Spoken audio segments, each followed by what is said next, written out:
우리 함께 하나님 말씀 보겠습니다. 고린도전서 15장 12절에서 19절입니다. 오늘 저와 여러분들 함께 묵상할 말씀은 고린도전서 15장 12절에서 19절 말씀을 같이 읽겠습니다. 그리스도께서 죽은 사람 가운데서 살아나셨다고 우리가 전파하는데 어찌하여 여러분 가운데 더러는 죽은 사람의 부활이 없다고 말합니까? 죽은 사람의 부활이 없다면 그리스도께서도 살아나지 못하셨을 것입니다. 그리스도께서 살아나지 않으셨다면 우리의 선포도 헛되고 여러분의 믿음도 헛될 것입니다.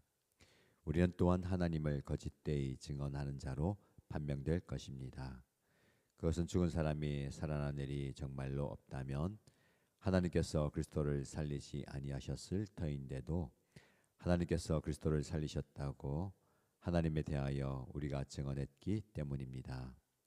죽은 사람들이 살아나는 일이 없다면 그리스도께서 살아나신 일도 없었을 것입니다. 그리스도께서 살아나지 않으셨다면 여러분의 믿음은 헛된 것이 되고 여러분은 아직도 죄 가운데 있을 것입니다. 그리고 그리스도 안에서 잠든 사람들도 멸망했을 것입니다. 그리스도 안에서 우리가 바라는 것이 이 세상에만 해당되는 것이라면 우리는 모든 사람 가운데서 가장 불쌍한 사람일 것입니다. 아멘. 오늘도 지치고 깨어진 삶의 현장을 생명을 부어주심으로 회복시켜 주시고 변화시키시는 하나님의 은혜가 말씀을 통해서 여러분 가운데 임하기를 주님의 이름으로 축복합니다. 오늘 말씀을 깊이 묵상하면서 마음에 이런 질문을 해보았습니다.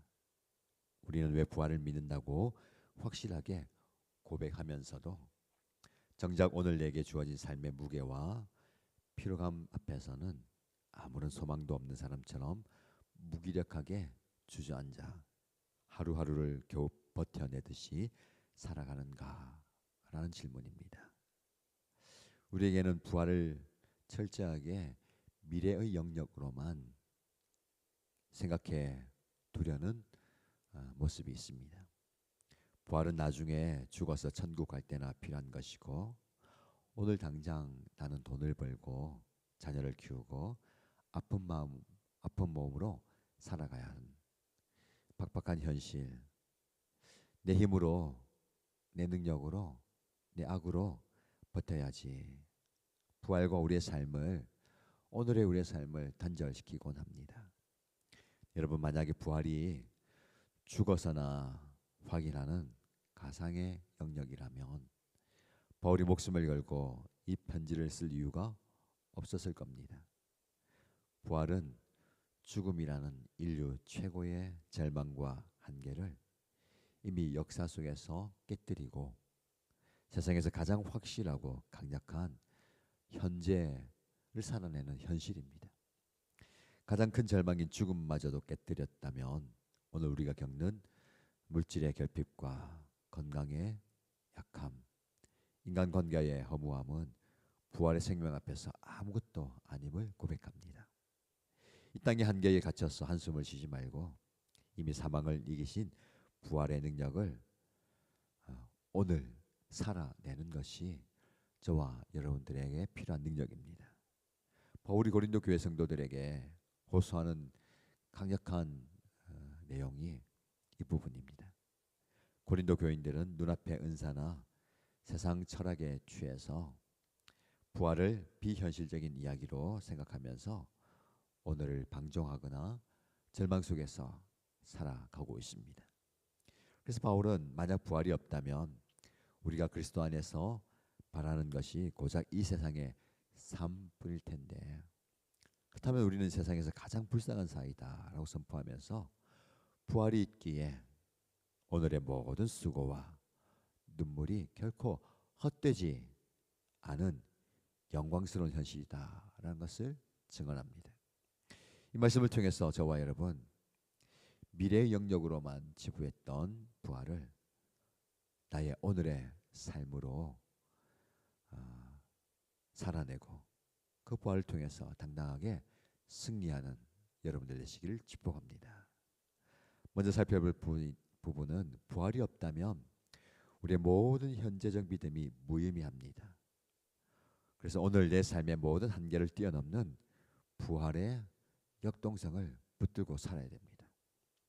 바울은 죽은 사람의 부활이 없다고 말하는 고린도 교회의 사람들 향해서 강력한 경고를 하는데요. 13절, 14절 말씀입니다. 죽은 사람의 부활이 없다면 그리스도께서도 살아나지 못하셨을 것입니다. 그리스도께서 살아나지 않으셨다면 우리의 선포도 헛되고 여러분의 믿음도 헛될 것입니다. 여기서 바울이 말하는 헛되다라는 것은요, 아무런 효력도 없고 쓸모도 없는 무기력한 상태를 의미합니다. 만약 부활이 사실이 아니라면 우리가 아침에 눈을 떠서 하나님께 올려드리는 이 예배도 기도도 삶의 자리에서 믿음으로 살려고 발버둥치는 모든 노력도 정말 무의미하고 헛된 것이 된다라는 뜻입니다. 근데 그걸 뒤집어 말하면 예수 그리스도께서 진짜 살아나셨기 때문에 우리가 오늘 하나님께 올려드리는 이 작은 기도, 예배, 그것은 온 우주를 움직이는 가장 강력한 능력이 됨을 믿습니다. 부활은 오늘 내 삶의 모든 닫힌 문을 여는 실제적인 열쇠가 됩니다.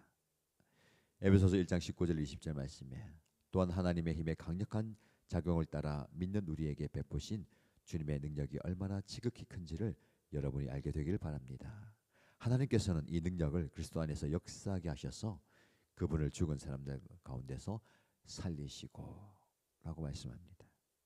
이 말씀처럼 예수님을 무덤에서 일으키신 그 엄청난 부활의 능력, 그 능력이 멀리 있는 게 아닙니다. 나중에 있는 게 아닙니다.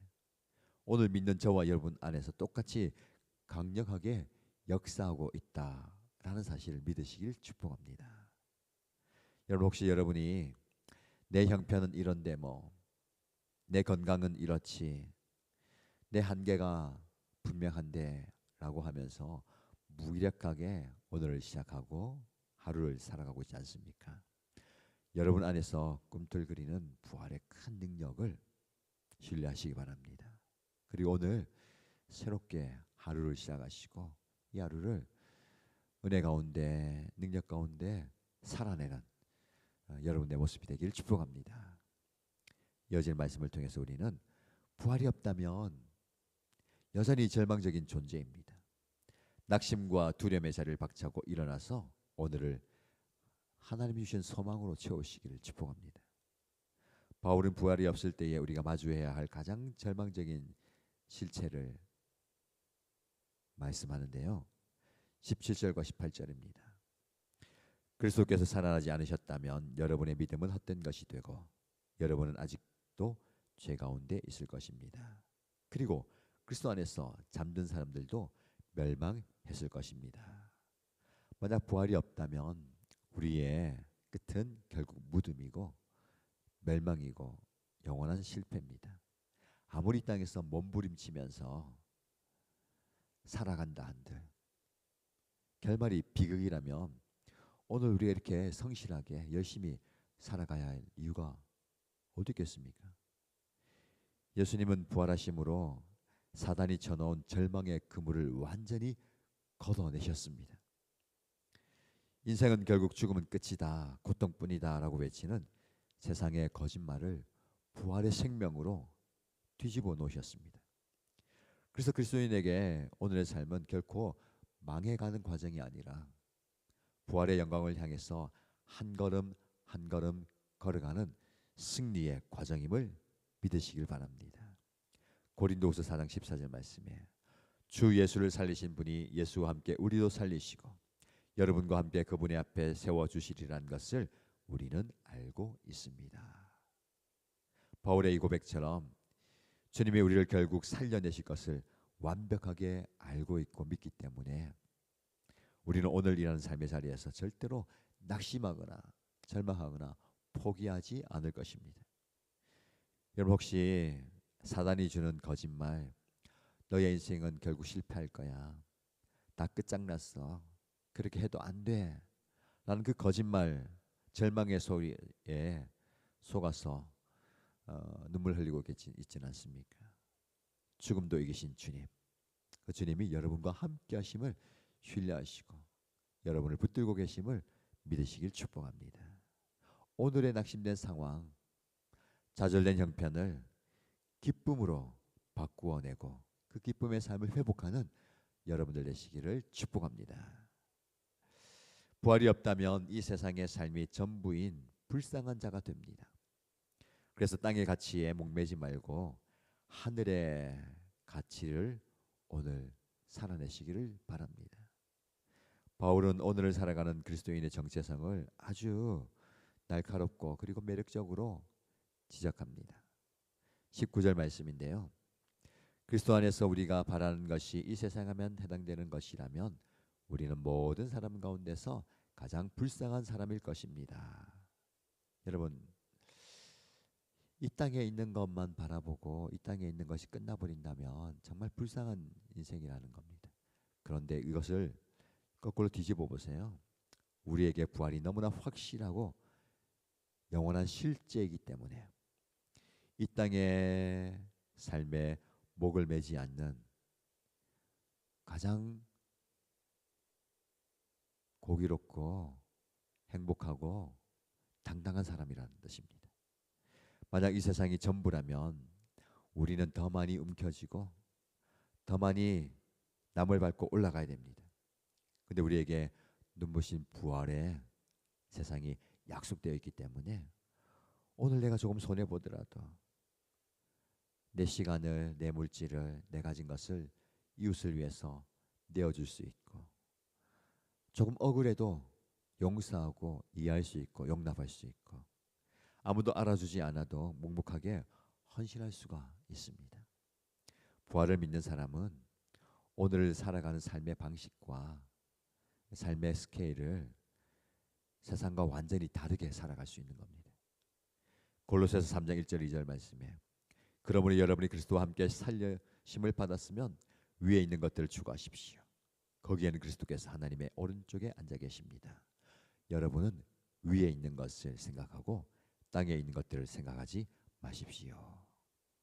이 말씀처럼 부활의 생명을 가진 저와 여러분, 우리의 발은 오늘 땅을 딛고 살아가고 있습니다. 그러나 우리의 시선은 영원한 하늘 위를 바라보아야 할 것입니다. 위의 것을 바라보며 살아가는 여러분 되시길 축복합니다.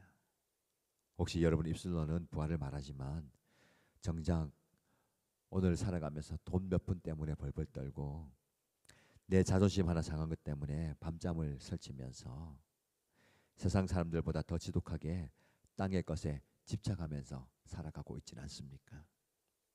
영원한 천국을 이미 소유한 자처럼 오늘 하루를 더 넓은 마음으로 더 넉넉한 사랑으로 살아내십시오. 이 모습은 영적 여유를 가진 자입니다.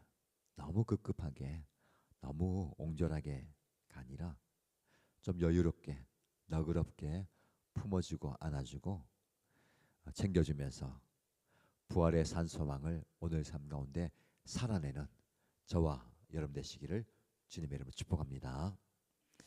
우리 함께 기도하겠습니다. 첫 번째 기도 제목드립니다.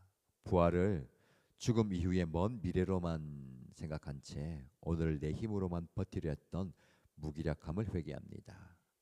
예수님을 무덤에서 일으키신 그 부활의 강력한 능력이 오늘 내 삶의 현장에서도 똑같이 역사함을 믿고 모든 한계를 돌파하게 하소서라고 기도하십시다. 두 번째 기도 제목입니다. 사단이 주는 절망, 너의 인생은 결국 끝장날 것이라는 거짓말에 속아서 눈물 흘리고 좌절했던 저의 모습을 용서하시고 주님의 부활로 모든 절망의 그물이 찢어졌음을 선포하면서 오늘의 낙심을 찬송과 소망으로 바꾸어내게 하소서라고 기도하십시다. 공동체를 위해서 기도할 때에 하나님 우리 교회 공동체가 이 땅의 성공과 안락함만을 유일한 목적으로 삼아서 세상과 똑같이 소유에 집착하는 가장 불쌍한 공동체가 되지 않게 하시고 영원한 부활의 풍성함을 오늘 소유한 사람답게 세상 속에서 손해보더라도 사랑하고 용서하며 하늘의 고상한 가치를 실천하는 넉넉한 공동체, 품어주는 공동체의 일원이 되게 하소서라고 기도하면 좋겠습니다. 우리 함께 공동의 기도 제목으로 그리고 개인의 기도 제목 올려드리며 기도하겠습니다.